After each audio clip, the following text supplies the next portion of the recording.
if you're running a business, there's no emotion. A good businessman, a good CEO, there's no emotion.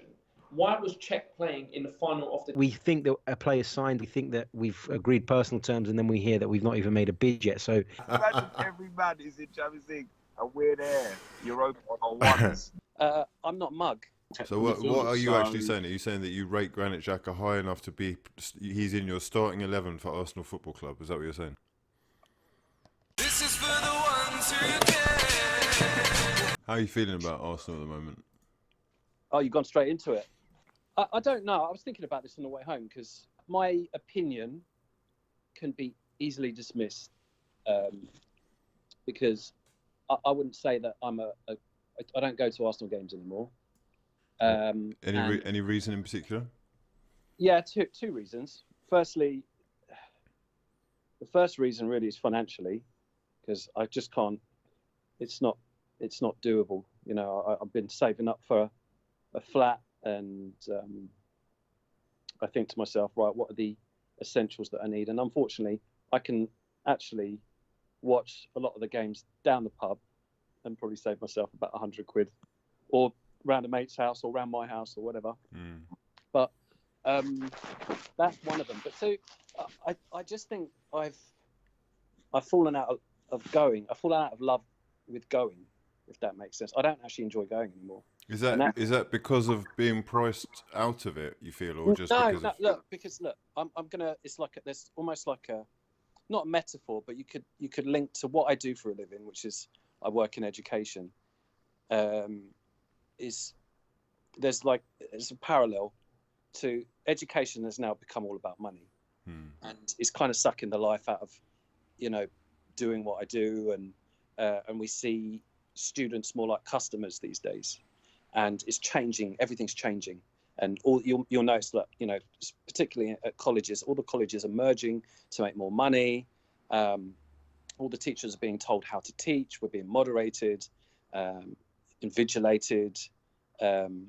Ofsted are telling us this is how we want you to deliver this, and this, so we're sort of teaching, but we're just kind of just going through the motions, really.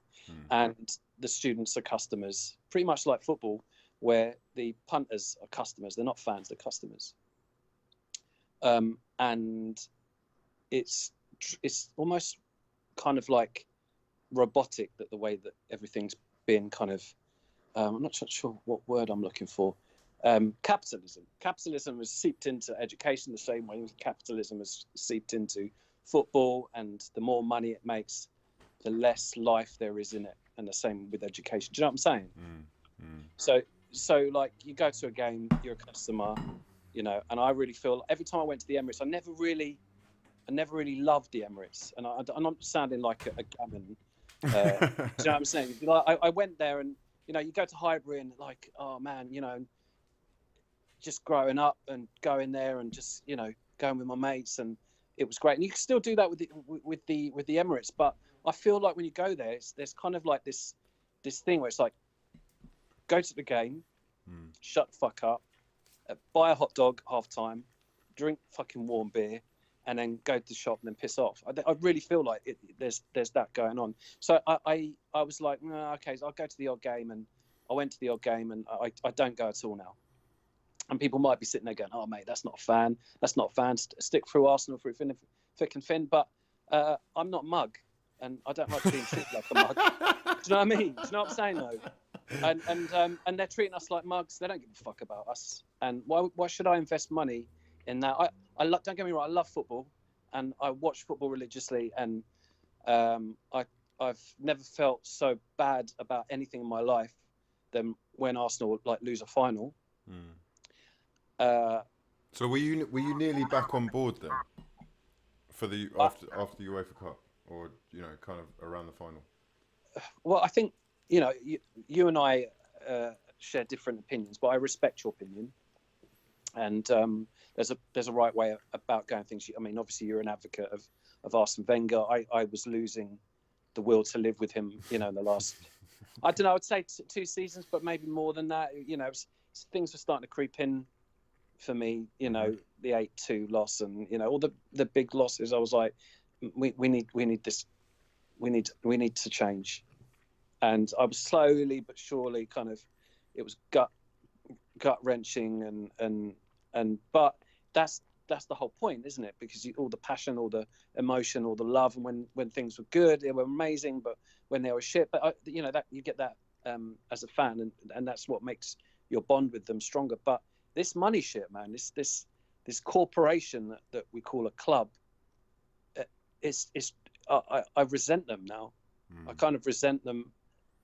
I love Arsenal, but I hate Arsenal Football Club and what they've become, almost in the same way that football has become.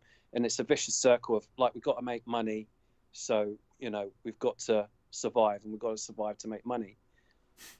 So it goes round and round and round, but we're paying out of our asses. And I feel like this guy that's come in, old Stan, I know we can blame Stan all day, but now I think that we can see behind the curtain now Arsenal's gone. And don't get me wrong, Arsene Wenger, respect massively, one of the most intelligent men, not just in football, just one of the most intelligent men that I've ever kind of looked up to, and now there's one of the things that I kind of resented when he was like on his last legs, is that, to the detriment of himself and his health, probably, he was defending a lot of motherfuckers. Can I swear? Yeah, of course. Okay. He was defending a lot of those fucking cunts that were sitting above, and I've had enough. And he'd take a hit, and everyone was slagging him off, me included. But you see now that what he had to fucking deal with. It's gonna be a big season next season because we're all in pain together. We're all together, and for a moment I thought it would just be United fans. I honestly thought everyone's gonna be in Champions League other than us. But you've joined us, and I'm happy, man. You're happy that you've dragged me down to your level. Is that what you're saying? Oh man, can you imagine we won the final and every Don is in Champions League? Imagine every man is in Champions League and we're there. Europa on our ones. Nah, bro. No, you can come round for Thursday night pizzas now, mate. Bro, it's peak for you, bro. 3 years on the trot. Wow. Man, I can't wait. Can't wait. Listen, let me just talk about. Let's talk. You've been avoiding football talk. Yeah, right? no football. So. No, not today. Today we've got to talk about it. Your big star, your biggest player, Paul Pogba. Yes. He wants to leave the club, but then the club are actually giving him loyalty bonuses and telling him that they're going to double his wages. Bro. United are moving very desperate. Bro, listen to me, bro. Are you a football purist? Are you a football purist, bro? Why are you asking stupid questions? All right, so why would Pogba stay if we're in Europa? I don't. Well, if he can get double the money, he won't care because he signed when you were a Europa team, didn't he?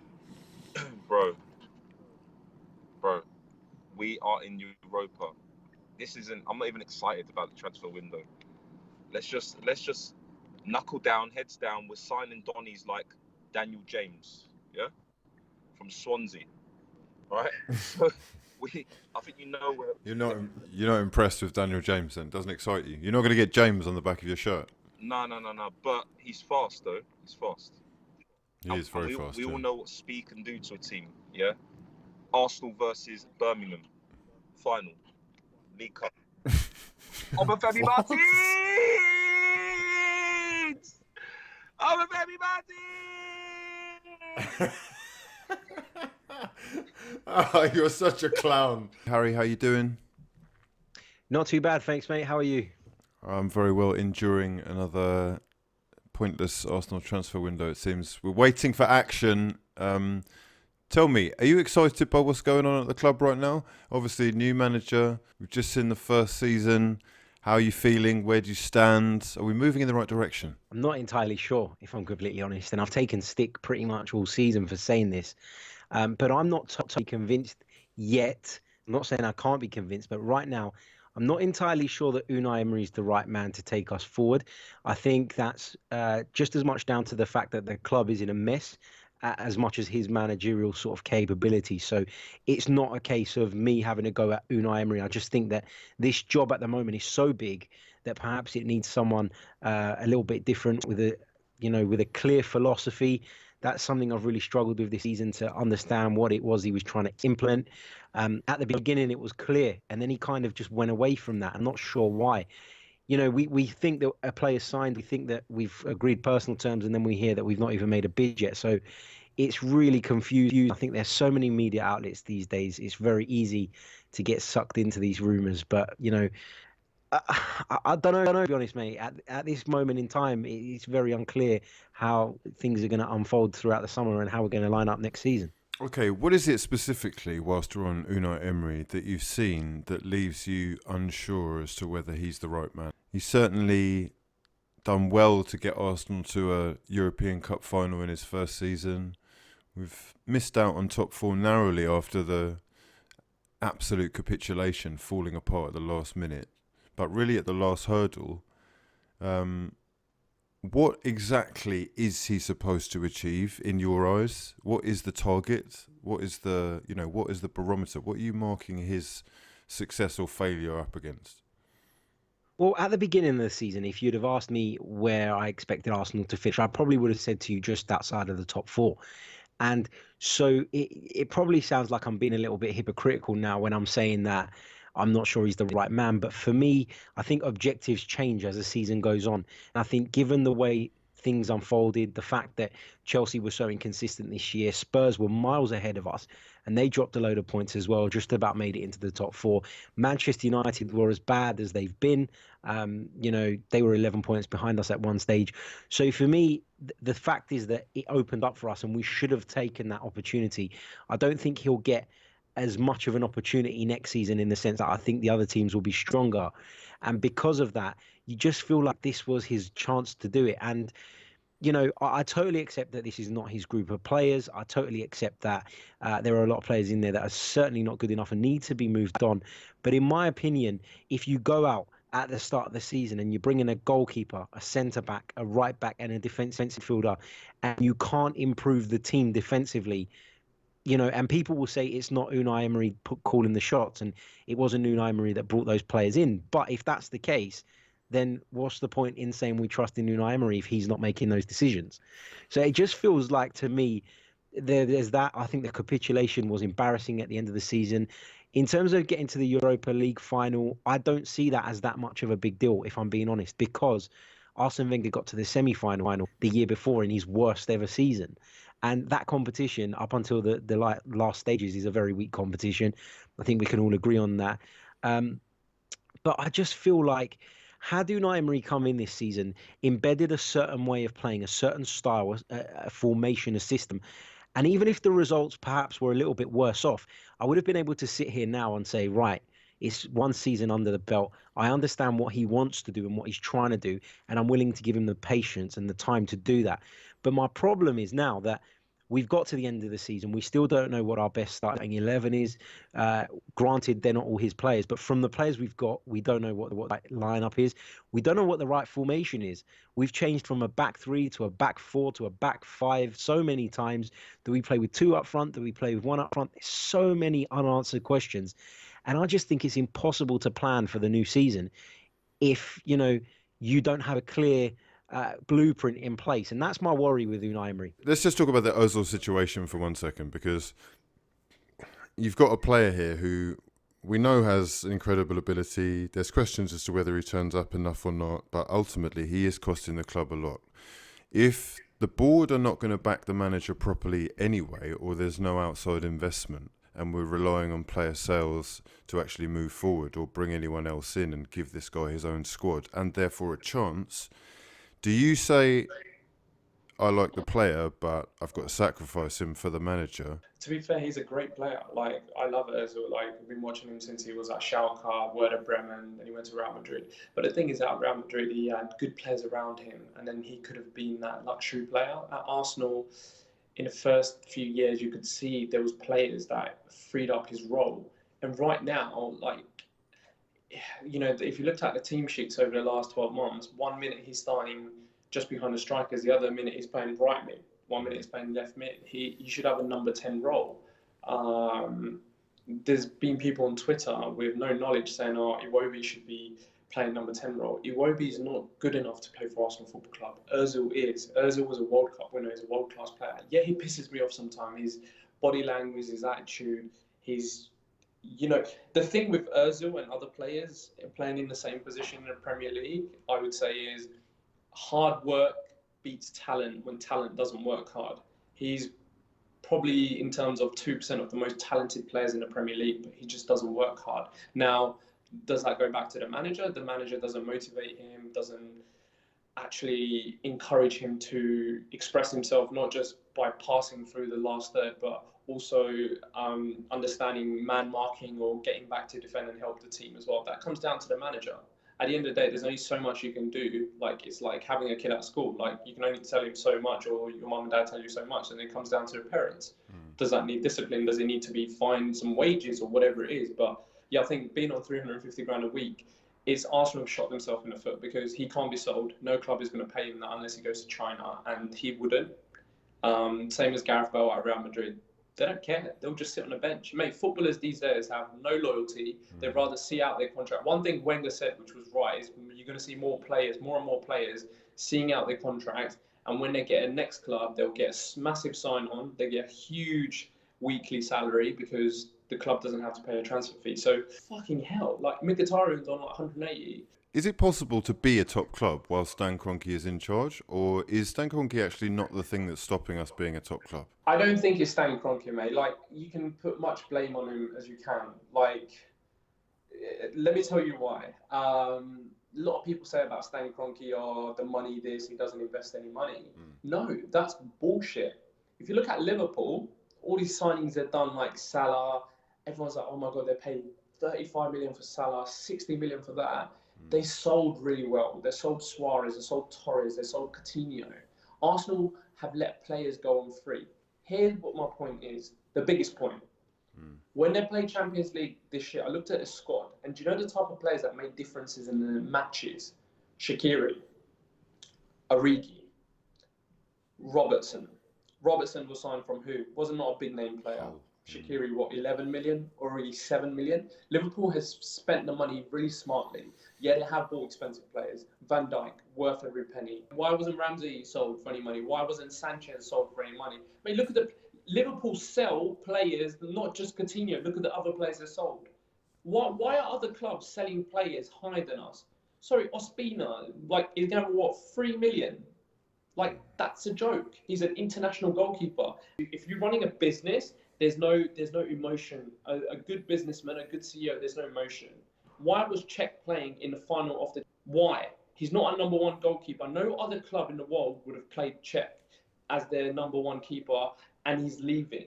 Oh, we want to say thank you. Like, so his saying thank you to him is more important than you winning a trophy, getting back into the Champions League, which could actually make our season. When you get the people who sort of criticise Xhaka, and I was tweeting about this earlier, isn't it funny how both Diego Simeone and Antonio Conte, two of the best defensive-minded managers in the world, are after Granit Xhaka? So it's funny, isn't it, how we think of this guy as someone who's inept in that area, but two of the best defensive coaches in the world want Granit Xhaka in their side. He's clearly very good at what he does. There's no denying that, but he is almost certainly more suited to a different pace league. Are you agreed on that? I think he would suit Serie A very well, but I don't see La Liga as a massively dissimilar paced league than the Premier League. I mean, it's less competitive, but it is very end-to-end like the Premier League is. And I think Xhaka would have to cope with a lot of teams in that league that have very fast wingers and fast-paced and technical. So what are you actually saying? Are you saying that you rate Granit Xhaka high enough to be... He's in your starting 11 for Arsenal Football Club? Is that what you're saying? Well, right now we're pretty bare bones in the centre of midfield, so it's not too high of a compliment to say that Xhaka would be in the starting 11 for my team. I just think that he gets a lot of stick, and he can get slightly underappreciated for what he provides the team. You see, the stuff that he does wrong is stuff that basically emphasises the mistake. It's not a case where he does a couple of misplaced passes. It's always the one that then leads to a goal. Whilst it's only a few times a season, that's all it takes. His disciplinary record isn't great. He's got a few red cards and he's been sort of putting that out of his game. But the way that we play with him in the team compared to when we don't have him in the team is that we lack so much. We lack of the passing, we lack the calmness in the midfield when it's trying to spray it across from one side to the other. We don't really have anyone else that does that. He plays risky passes because he wants to try and get people in behind. And unfortunately, that will mean that he loses the ball. But if we don't have that edge to our game, we lack a lot of creativity. And so I think that when we brought Torreira in, we saw him improve because he had that security and it wasn't all on him to be the defensive midfielder. But at the same time, it's allowed him to be more free, not just be more stable and not have to be relied on to do defensive work. So I'm not saying Granit Xhaka is world class and he's an amazing midfielder. I'm just saying that I think he does get a lot harsher criticism than maybe is fair. But if you still ask me, would I upgrade him? Of course I would, because I'm willing to say that Arsenal need to improve. So it's worth that. I just don't see us bringing in anyone better than him in centre midfield this summer. Who would you say is better than him at what he does or in his position in the Premier League? Say in the other top 6 clubs. Premier League? Oh, it's true, because you could argue that Jorginho would be someone who's very good on the ball, passes it very well, sits at the base of the midfield. He plays slightly deeper than Xhaka would if Torreira's not playing. If Torreira's not, Xhaka does sit in that role. So you'd say Jorginho. He's obviously Fernandinho at Manchester City. He's like the far and away way higher class than what Xhaka is, and he does it a lot better as well, and he's better defensively, of course. And then with Liverpool, you saw Fabinho sort of move into the side towards the latter stage at the end of this season and take that role and make it his own. I thought it was going to be Naby Keita, but obviously he really didn't sort of float Klopp's boat towards the end of the season. He was really limited towards minutes, but Fabinho has come in and really made that role his own. There's players in the league that do it better than Xhaka does. For sure, but there's a lot of players that wouldn't do it as well as he does. Talk to me about your hopes for the new season. I don't want to hear about new kits because obviously we're all excited about that, but you know, what are you looking forward to now? Because we are being linked with quite a few players. Are you excited by these names that you're hearing or the potential of the players that we're perhaps going to be seeing unveiled in that new kit on July the 1st? I'm excited to an extent as any fan would be for a new season. I'm not excited towards thinking that we're going to pull off anything miraculous, both in the transfer market and in the league. In terms of where I think we'll finish in the league, it's going to be a real tight race for top 4 again. I think it will be between ourselves, Chelsea and Man United, purely down to the fact that we're quite lucky that Chelsea have lost Hazard and can't replace him because of their transfer ban. And Manchester United are typically inept in so many areas in terms of the replacement, in terms of their complete jumping of the gun to sign up Ole Gunnar Solskjaer to a new long-term contract before really seeing what he was worth. And they've got a lot of issues in terms of departments. De Gea's going into his final year of his contract. Lukaku's being linked with moves away. They're signing players that are, I'm not saying they're bad, they're signing from the likes of Championship clubs with James signing. They're looking at Aarons from Norwich. But ultimately, they're not really scaring me of what they're doing in the transfer market. Pogba's looking unsettled as well. But in terms of us and where that leaves us, if we can improve our squads, we could be in line to get and compete for that top 4. I think Europa League is now a good opportunity, whilst I'm damaged to say that we're playing in it compared to playing in the Champions League. But it's a good opportunity to see the likes of Reece Nelson return from loan. It's a good opportunity to see who I really want to push forward, being Christian Bielik, and seeing him perform. But I'm not too confident of us making any marquee signings in this summer window, but I'd like to see some of the younger players being pushed forward. Sartosh, calling from London. Okay, what are we talking about today, mate? Football in general, transfers, you know, what's going on Transfers. in the world of football, Arsenal in particular. You support Arsenal, yeah? I am a big Arsenal fan, as I'm sure you know. An Arsenal fan ringing up to talk about transfers. Interesting. A lot of hot air is what I'm seeing. As usual, to be honest. You know, weeks of rumours of, you know, Carrasco nearly being done. All of a sudden, that's gone cold. Talk of Fraser, Kieran Tierney popping up today as well. Again, as you said, it's just all hot air. No actual substance behind any of the rumours, but not anything we're not really used to be honest. What do you make of the links to Ryan Fraser and Carrasco? Are those two players that you'd be happy to see at Arsenal? I think Carrasco certainly one. I think given his international pedigree, he plays for Belgium, scored in a Champions League final, done very well for Atletico while he was there. Obviously gone off the radar a bit since he's moved to China, but it's still a top quality player, and certainly a wide player we could do with. Not that we really have any at our club. Ryan Fraser, again, second highest amount of assists in the league last season. I don't see any reason why we shouldn't be going for him. If he is a realistic target, he's homegrown, he fits the quota. Just again, how much are these players going to cost? Because if our alleged budget of 45 million is true, then obviously we're going to struggle attracting any of these players without being able to sell, without having sold Ozil or Mkhitaryan, or players who are actually going to raise cash to reinvest. The lack of wage structure at the club, paying Mesut Ozil 350 grand a week is not financially sustainable. Paying players like Mkhitaryan 180,000, it's just not viable to continue further seasons. Paying combine them to 30 million a season. You take them off the wage books, you put in players like Ryan Fraser, who are going to be paid, you would imagine, considerably less. All of a sudden you free up 10, 20 million. Number two is obviously Stan Kroenke. I mean, no one quite knows how the financial situation at the club works with him. It's sort of assumed that he's taking money out of the club and investing it into his American franchises.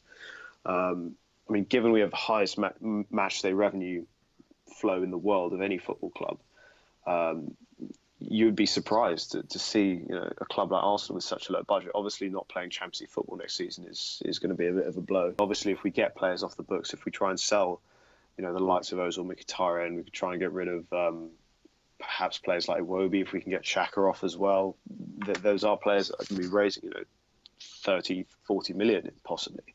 So I think 50 may be just an arbitrary figure, as if we don't sell anyone, maybe that's what we have to spend. But if we sell players, then obviously we might have more. Okay, so what are your hopes for the new season? Because obviously a few things do need fixing at the club. Have you got any particular positions that you'd like to see new faces in? I think number one for me is Unai Emery actually needs to sort out a structure on the pitch, as opposed to what happens in training and off the pitch. I think one thing last season that was absolutely evident is that no one knew what the formation was at any point in most games, especially when we went on that sort of losing streak and we dropped points to the likes of Palace, Brighton, Everton, Leicester, Wolves last season. You look at teams like Liverpool, you look at teams like Man City, they play a very clear, coherent structure. Liverpool play a very distinct 4-3-3 formation. We don't really have that. And at times it looks like the players don't really know what they're doing. Are we playing a three at the back? Are Kolasinac and Eidzi Maitland-Niles allowed to get up further? If we go to a four at the back, how does that restrict their ability to get forward? I think that's one of the main things Emery needs to sort out, is actually giving the team a rigid structure, especially at the back. Because I think without that, you can't actually, it's just, every game is just ad hoc. You're choosing a formation per game. You're not building a philosophy. You're not building a structure which you can develop throughout the season. I think that's probably, if not the main thing that we need to work on going into the new season. I really can't see any top names being attracted to play Europa League football under Unai Emery. To say the least, it's far from the most attractive proposition for top class footballers. You think the likes of Lacazette and Aubameyang, are they really, if we're in the Europa League, going into the 2020-21 season, are they going to be at the club? Probably not. I think that's one of the main things, is that it's very hard to attract players when you're consistently performing at a subpar level. I think the expectation was last season that, under Emery we'd get back into the Champions League. But obviously this season it's been proven that we're not cut out for the top of European football. And I think that is very much going to be a hindrance to who we can sign. So in terms of going into July the 1st, bar, Aubameyang, Lacazette, probably Ozil, because he's still going to be here, and Adidas are very much going to want to put him in all the press releases for the new kit. I can't really see anyone, especially a top name, coming to Arsenal. Wow, incredibly depressing times for Arsenal fans. Listen, absolute pleasure talking to you. Have you got anything you want to promote? Yeah, so recently I've just taken over a new football club with a couple of mates. We're actually the youngest known football club owners in the world as it stands. Wow. We're all university students. Walton and Hersham Football Club, just outside southwest London. So follow at Walton and Hersham FC on Twitter. Hit me up if you want to try and come to a game, and we'll see how it goes this season. Incredible. Best of luck with that. Wow.